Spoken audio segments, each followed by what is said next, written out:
الحمد لله رب العالمين والصلاة والسلام على سيد الأنبياء والمرسلين وعلى آله وصحبه أجمعين أما بعد قال رسول الله صلى الله عليه وسلم من توضأ فأحسن الوضوء خرجت خطاياه من جسده حتى تخرج من تحت أظفاره أو كما قال عليه الصلاة والسلام. گرامی قدر معزز سامعین کرام، نوجوان ساتھیوں، ہم اور آپ نماز پڑھنے سے پہلے، قرآن پڑھنے سے پہلے، اگر اور دیگر مواقع پر وضو کرتے ہیں. وضو صرف ہاتھ پاؤں دھونے کا نام نہیں ہے، بلکہ وضو ایک عبادت کا نام ہے. اور جو چیزیں عبادت ہوتی ہیں اس میں شریعت نے جو طریقہ بتایا ہے اس کے مطابق انجام دینا ضروری ہوتا ہے. عبادت میں آپ اپنی مرضی سے کچھ کر نہیں سکتے، ورنہ پھر وہ عبادت نہیں رہے گی.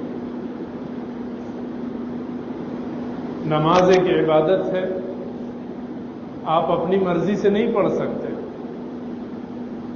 ظہر کی نماز 4 رکعت ہے، آپ اپنی مرضی سے 5 رکعت یا 3 رکعت نہیں پڑھ سکتے. تو وضو ایک عبادت ہے، ہمیں اس کو اپنے ذہنوں میں بیٹھانا چاہیے کہ جب یہ عبادت ہے تو اس کو عبادت کے طریقے پر کرنا چاہیے. یہ وضو ظاہری طہارت کا ذریعہ بھی ہے اور باطنی طہارت کا ذریعہ بھی ہے. یعنی ہم جب وضو کرتے ہیں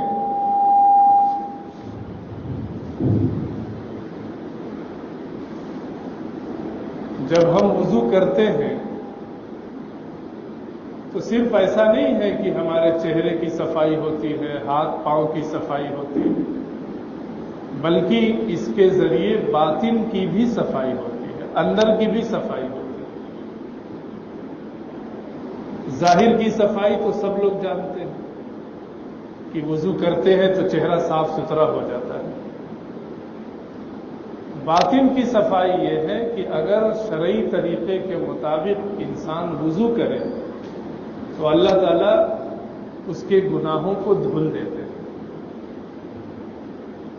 وہ گناہ جو ہمیں نظر نہیں آتے ہیں، وہ گناہ جو ہاتھوں سے کیے گئے، وہ گناہ جو پاؤں سے کیے گئے، وہ گناہ جو اور دیگر اعضاء سے کیے گئے، جب انسان شرع اور سنت کے مطابق وضو کرتا ہے تو وہ گناہ دھل جاتے ہیں. اللہ کے رسول صلی اللہ علیہ وسلم نے ارشاد فرمایا کہ جو آدمی وضو کرے اور اچھے طریقے پر وضو کرے تو اس کے جسم سے گناہ دھل جاتے ہیں، نکل جاتے ہیں، حتیٰ کہ اس کے ہاتھ اور پاؤں کے جو ناخن ہیں اس ناخن کے نیچے سے بھی گناہ نکل جاتے ہیں.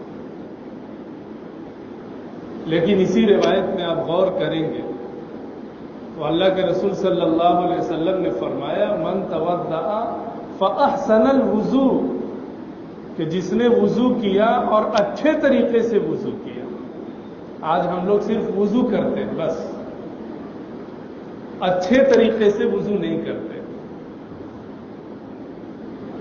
اگر وضو اچھے طریقے سے کیا جائے، احسان کے ساتھ کیا جائے، تو اس سے ہمارے گناہ دھل جائیں گے، ہمارے جسم کے گناہ نکل جائیں گے۔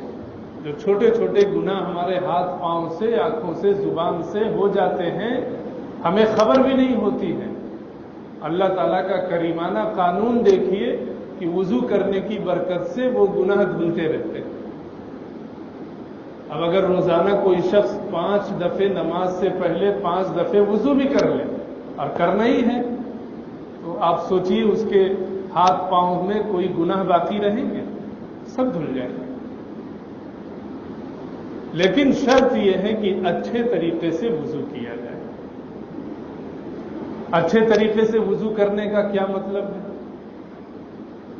احسان وضو اور اچھے طریقے سے وضو کرنے کا مطلب یہ ہے کہ وضو کرتے وقت وضو کے اندر جو سنتیں ہیں، جو آداب ہیں، جو مستحبات ہیں، ان کی رعایت کرتے ہوئے وضو کرنا۔ ان کی رعایت اگر کی جائے تو یہی وضو جو ہمارے ہاتھ پاؤں کی صفائی کا ذریعہ بھی ہے، یہی وضو ہمارے باطن کی صفائی کا ذریعہ بھی بن جائے گا، کیونکہ جب گناہ دھل جائیں گے تو دل صاف ہو جائے گا۔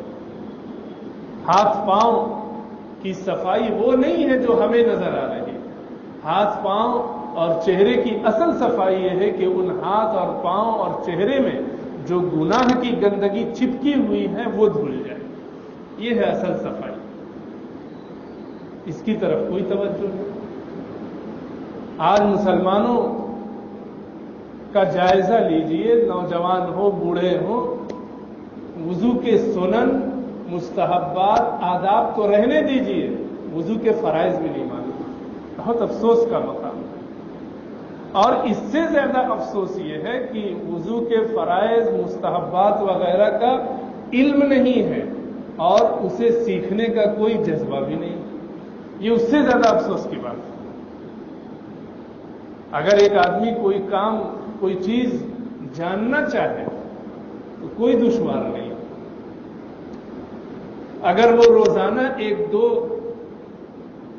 وضو کا فرض، وضو کی سنت معلوم کرتا رہے تو 1 ہفتے کے اندر اسے وضو کے فرائض، سنن اور مستحبات کا علم ہو جائے گا۔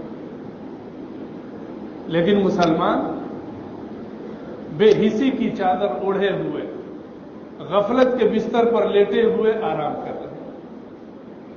اس بے حسی اور غفلت کے نتیجے میں ہمیں دنیا کی ساری چیزیں مل جائیں گی، لیکن آخرت کی چیز نہیں ملے گی۔ ضرورت اس بات کی ہے کہ ہم وضو کو سیکھیں، وضو کے فرائض، مستحبات اور سنن کو جانیں، اس کی لسٹ بنائیں، اس کو اپنے گھر کے وضو خانے میں، طہارت خانے میں چپکائیں، روزانہ دیکھ دیکھ کر یاد ہو جائے۔ نہ ہمیں معلوم، نہ ہمارے بچوں کو معلوم، نہ بیوی کو معلوم، نہ ماں کو معلوم، پورا گھرانہ ایسا ہے جنہیں وضو کے فرائض اور سنن کا علم نہیں۔ کیا ایسے مسلمان ہوتے ہیں؟ اور اس سے زیادہ افسوس اور حیرت یہ کہ انہیں بتانے پر بھی توجہ نہیں ہو رہی کہ ہاں بھائی کسی نے کہا ہے وضو کے فرائض سیکھنے کے لیے۔ کسی نے کیا؟ شریعت کا مسئلہ ہے، خطیب کہے، مولوی کہے، امام کہے، وہ تو الگ موضوع ہے۔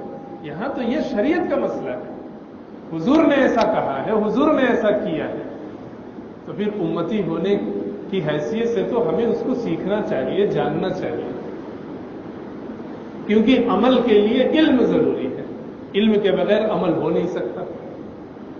تو وضو کو سیکھیں، وضو سیکھنے کی چیز ہے۔ کتنے مسلمان ایسے ہیں جو وضو کرتے ہیں لیکن کبھی کسی مفتی سے، کسی عالم سے، کسی جانکار سے اپنے وضو کی اصلاح نہیں کرائی، بس دیکھا ہے ابا کو وضو کرتے ہوئے، امی کو وضو کرتے ہوئے، ہم نے بھی شروع کر دیا۔ مسجد میں دیکھا ہے لوگوں کو ایسے ایسے کرتے ہوئے، ہم نے شروع کر دیا۔ دنیا میں بھی یہ دستور نہیں ہے۔ دنیا میں بھی ڈاکٹر کو پریکٹس کرنی پڑتی ہے، تب اسے MBBS کی ڈگری ملتی ہے۔ ڈاکٹر کو بھی یہ نہیں کہا جاتا ہے کہ بس آپ نے جان لیا اور بس